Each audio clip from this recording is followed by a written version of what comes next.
Welcome back to New England Living. We're heading to Sudbury, Mass. to meet the makers of one of the country's most ethically sourced and award-winning dark chocolate, Tom and Monica Rogan, founders of Goodnow Farms chocolate.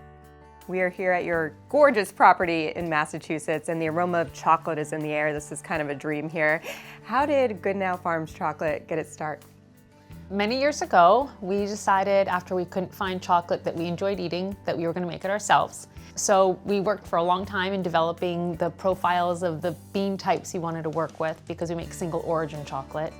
And then we found this beautiful farm in Sudbury, historic Goodnow Farm, and we decided to name our company Goodnow Farms Chocolate because we wanted to honor the farmers that farm the cacao beans and then also the farm at which we produce our chocolate. Where are you sourcing your cacao beans from? Because you're very hands-on in this process and there's a lot of travel involved too. We source our beans primarily from Latin America, so South America, Central America, and there's a few reasons for that. One is that we want to personally visit all of our farmers. It's really important to know where cacao comes from. There's a lot of issues with the cacao supply chain, so we can know exactly where it's coming from and the labor practices, but also because cacao genetically started in South America. So there's a lot more diversity of cacao beans and flavors in this region. So we really love the creativity of making craft chocolate. We can draw out specific flavors, so it's really fun for us to go and find interesting beans with interesting flavors. But every farmer is different. Most small farmers who are growing cacao have really small plots of land. So it isn't just working with one farmer, but working with a group of farmers. How are you going about selecting the different cacao beans and knowing that you can turn this into high quality chocolate? Well, first off, it's not just the beans. Cacao is a fruit. It actually grows on a tree, and it's a melon-shaped pod that grows on the base trunk of a tree. And within that pod, you have, I don't know, anywhere between 30 to 65 beans that are covered in this white, gooey fruit. Not what you think of when you picture chocolate. No, but this is the primary ingredient for chocolate. You must have cacao in order to create chocolate.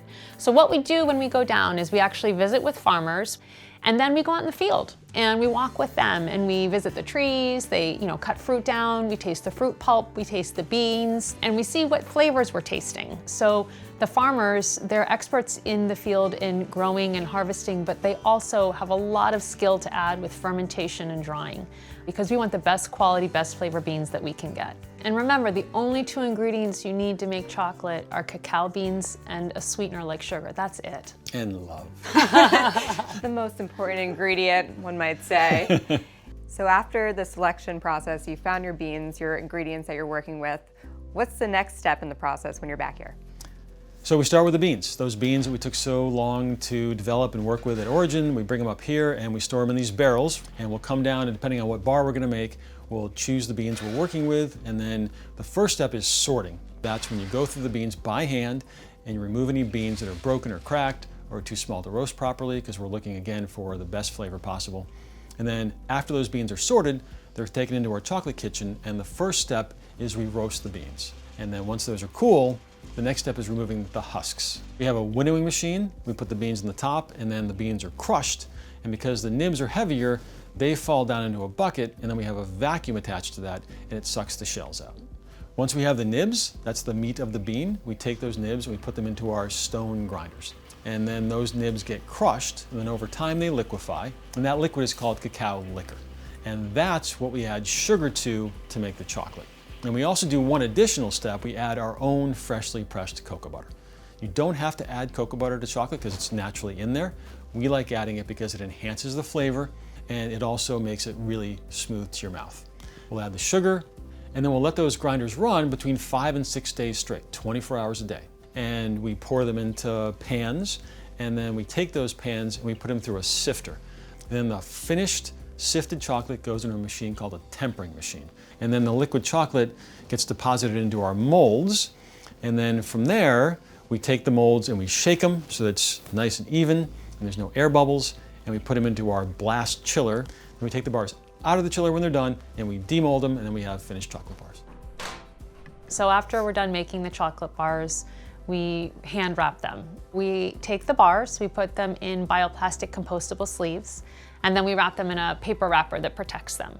And then we get ready to ship them. So they go to retailers in New England, around the country, and different stores partner with us to sell our chocolate. And we also do individual sales from our website. So our chocolate bars are enjoyed here in Massachusetts as well as worldwide. And after all of that, the step that I'm most interested in the process is the tasting process. That's definitely the best part of the chocolate making. Absolutely. And with that, we moved up to the kitchen to sample some of that award-winning Goodnow Farms chocolate. And now we've made our way upstairs, and this is hard to believe, but this doesn't come close to all of the chocolate that you offer, but what do we have here? Yes, well, welcome. What we have is our Pure Dark signature line bars. The ingredients for these are only cacao beans and sugar and our freshly pressed cocoa butter from that same bean type. And I have 2 flavor bars here that I really wanted to share with you. Let's try the New England type bar first. Okay, so what I have right here is our dark chocolate asociativite with maple. Instead of using organic cane sugar to make it, we use maple sugar. You take the bar out and you then break it. That sound. Did you hear the snap? Awesome, yes. Good. Good Okay. snap. All right, well here you go. So take your piece and then give it a smell. What do you smell? I'm smelling maple. Absolutely. It's reminding me of kind of a breakfast scent. Yeah. Okay, so put it in your mouth, give it a chomp, and see what you taste. Really pure maple taste coming in. Absolutely. And it's not too sweet, No. but it's not bitter. No, it's not. It's not bitter. Dark chocolate doesn't have to be bitter. Depends on the quality of the ingredients and what you do to make your chocolate. And the next bar I want to try is our Putnam Rye Whiskey, 77% dark chocolate. Now don't be scared. 77% sounds like a dark, dark bar, but the flavors are supreme. All right, let's give it a taste. This is incredible, and I'm tasting notes of cherry, but this is unlike anything I've ever tried before.